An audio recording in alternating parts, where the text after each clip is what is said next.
And then before I haul off a box like this and I'm getting this low, I always check to make sure we don't have a queen in here.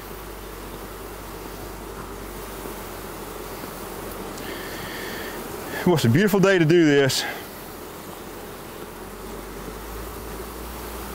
Our little farm, we have a fish pond, we have several milk cows, got a big garden, and a lot of our land is kind of uneven and rough and hilly and woody, so we thought that we'd expand our bee farm quite a bit.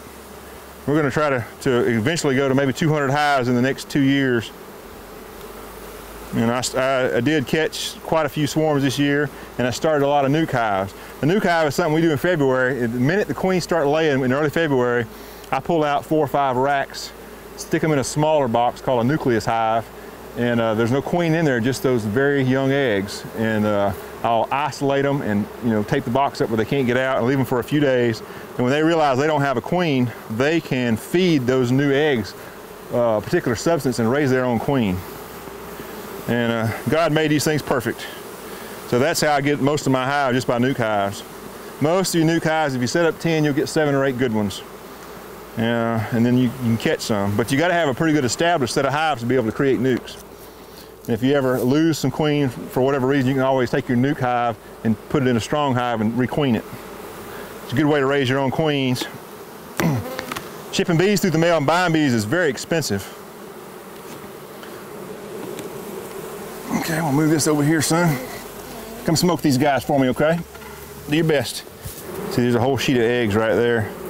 And you can see, if you look in there close, this thing is full of eggs, young baby eggs. You can't see that good with your camera, but there's tiny little eggs all in there.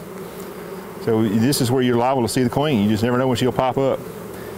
And there's eggs in every one of these. So there's queen eggs from there to there.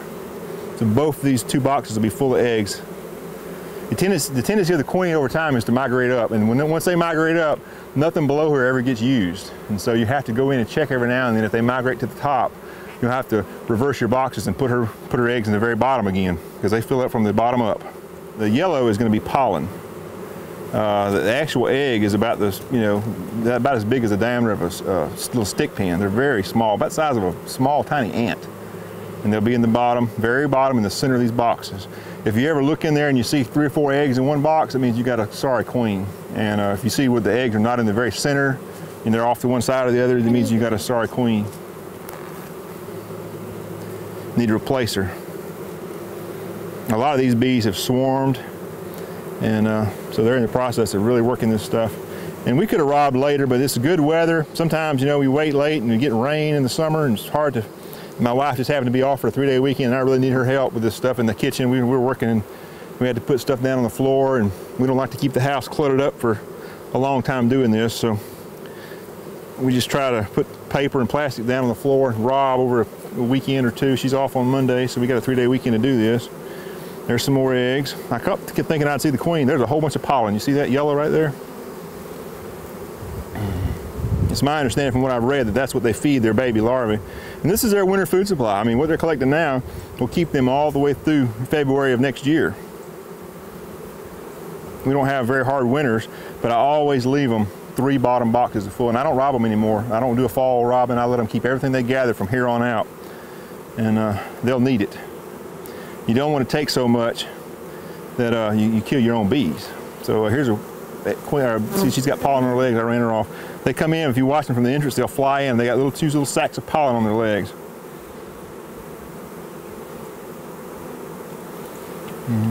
Sometimes you can see this thing, it'll be fully capped, and it'll just be eggs. Now they're starting to reduce their numbers. Their food supply is dwindling.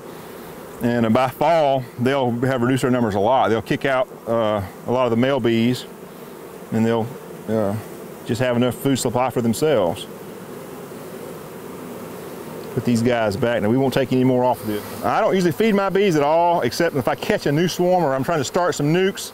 If you're trying to catch them, a little bit of a jar of sugar water is good bait. Keeps them happy. They'll stay in their box. Bees have a tendency for no reason just to leave. Nobody really knows why, I guess. So by putting a little sugar water around, keeps them home for a little bit till they get used to the place. All right. Now, if you were a big farmer, you were doing this, a lot, you'd have a bee house. And every day you'd come out and, pull supers off, and you'd rob and extract every day. But Like I said, we don't have a place like that. And I don't like to keep a mess in our house, so we just choose a weekend. And that's why I'm doing all these supers all at once. See, that's full of eggs right there. You can see this is all those are eggs. Yeah, this is all eggs right here. The only honey is going to be right here. See how it's capped differently? It looks like paper on top. And this is wax coating. This is all honey. This is pollen. There's honey and pollen. They do that. They put their eggs in the middle, pollen on the outside, and honey on the edges. So we've got a box here of nothing but eggs. And the queen's probably in here somewhere. She should be on the bottom, but she is 4 boxes up. So we're going to reverse it all, put her back down at the bottom, and see what happens. This is the reason we have to get all the bees out of the hives that we can, because when we get them in the house, everybody has to man the fly swatters.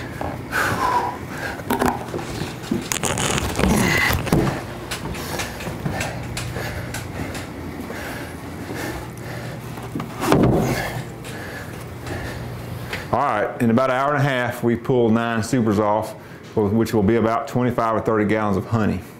So we came in, we're hot and sweaty. Don't overdo it drinking cold water, and don't eat too much honey. It'll make you sick. It's really good, it's rich. But what we got to do now is extract all this honey. Each one of these boxes has 9 racks, okay? It's just a wooden frame with a sheet of plastic in the center, and they've taken that plastic and built out, extended the hexagon boxes, filled them full, and capped them off. So we got to uncap them in order to sling the honey out of here. So what I got behind me is an uncapping knife. It's just a hot knife.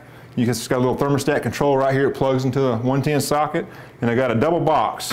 The first box has holes in it like a sieve, and the honey can drip through, and any leftovers can come out here, and I can catch it through the spigot in another bucket, okay? So the first thing we do is we take our uncapping knife, and we just slowly slide along like that. I'll show you before and after in just a second. Okay. So we just took a thin layer of wax off the top. There's uncapped, and there's something we still got to do. And so all we got to do here. There's bees flying around her head. Don't worry about that. On this knife, I don't know how to tell you how hot it is, but as you use it, if it's not cutting good, it's too cold, you know, and you'll be able to tell. So just turn it off, clean it up, and you can use a little Allen wrench to adjust it right there until it gets where it'll slide through easily. When you turn it around, you got to do 2 sides. Okay. Now, sometimes they'll build these things up, you know, above the side of the rack, sometimes below, it just depends. But you just want to gradually uncap it. I have a manual uncapping tool that I use in nooks and crannies, and it's not been out. We'll have to get it out and wash it. It's in that box over there.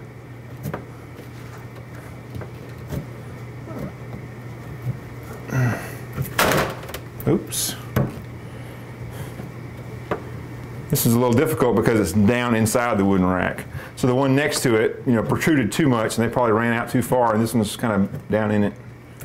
So you just have to work with each individual one. This is a little slow process, but just be patient. And